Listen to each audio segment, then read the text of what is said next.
Hey, how you doing? Doing fine. How are you? I'm doing well. Thanks for asking. What's your name? My name is Joe Dillingham. Nice to meet you, Joe. Cool. So we got some questions for you today. You know where LA is, correct? Pretty much, yeah. Okay. So there's a new bill that's being passed in LA right now. Okay. It would basically, it's about hotels and it's trying to solve the homeless crisis over there in LA. Okay. They have about 66,000 homeless in LA City. Okay.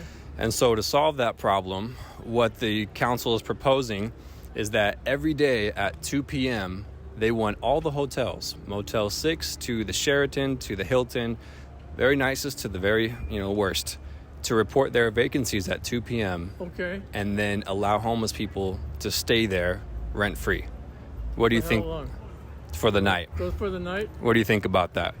I think there's got to be some accountability, at least a little bit, because some of these people coming off the streets, some of them, they want to know accountability, and that's part of the reason some of them are there on the streets, is so to let them inside the walls of a hotel that's, you have to be discerning. I think that's the biggest thing. If you can find a way to be discerning, some kind of basic vetting might make it feasible. Yeah. I wouldn't force the motels to do it. Matter of fact, if there's some incentives by California, they may volunteer to do it, and that would give a better attitude in it, and they would probably welcome the people. So, just food for thought, I guess, Definitely. I also think that they shouldn't be forced to. Yeah. I think if they're forced to, it's going to have a lot of repercussions.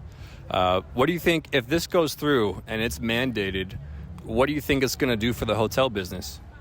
Oh, if I knew that half the hotel rooms were inhabited or being used at that particular moment by anybody off the street without any vetting, I'd go somewhere else. Yeah. Definitely. I would too. Yeah. There's a lot of safety issue. Yeah, for sure. That's the main thing. Mm-hmm. Yeah. Safety issue, and also just accountability. What about insurance? Maybe their insurance has to go up. Hotels have to pay more insurance to cover the damage that'll probably inevitably happen. There's a lot of things that you need to worry about, So to force them to do it, I think it's a no-no. I'd rather have someone invite me to give as opposed to twist my arm to give. And if they invite me to give, and there's something in return that's pleasing to me, I'll willingly give. I'll probably give even more than they ask for. So it's the way you do it. Exactly. I completely agree. There's one other question that's kind of on top of that as well. Okay. President Biden just started canceling student debt for people. Okay. It's presented as this is a gift, but someone has to pay for it. Right. What do you think about the whole student debt? I think there's a difference between a gift and bribery. I think that's one thing maybe to consider. I think somebody has to be responsible. I think to give things away and show the students that you can get it for free, you don't have to do anything for it.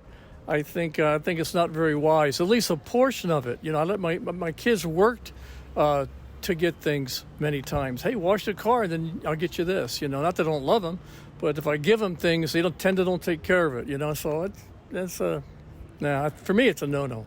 There has to be some type of worth attached to the gift. Of course. Especially in light of, the administration doesn't have a very good track record. So you know what? You're going to take all that into account too. So.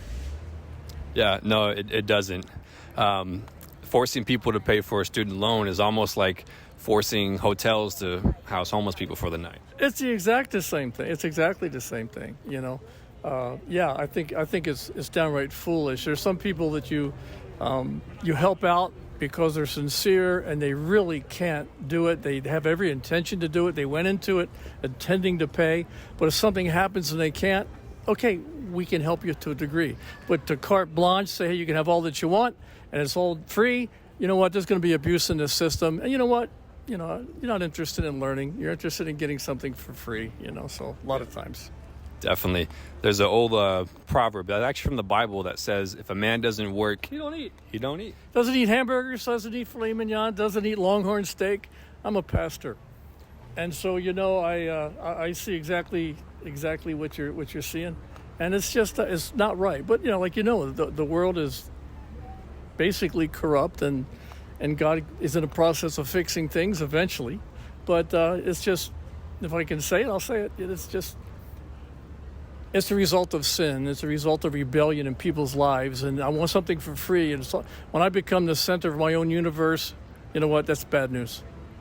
And I go there at times, so I don't, so you're seeing that. Man becomes the center. The government becomes the center. Finances become the center. There's going to be trouble down the road. Definitely. It seems that that's what the whole idea of socialism is about. Oh, big time.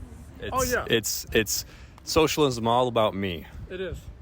It is. Yep. And depending on somebody else when you don't take responsibility. That's it. I need to take responsibility. It's good for me to have responsibility and to take It's good for me. Disappointment, too, is good for me at times. And so, yeah. God told Adam, even before sin entered the world, that I want you to take care of the garden and name all the animals. Yeah. He gave him responsibility. Yeah. And when you're done, wash them down, too. That's in the Hebrew. Yeah. Definitely. Well, last two questions. Does absolute truth exist? Of course. And who is he? That's Jesus Christ. Amen. Always. Thank you for your time. My pleasure. It was a joy. Let me turn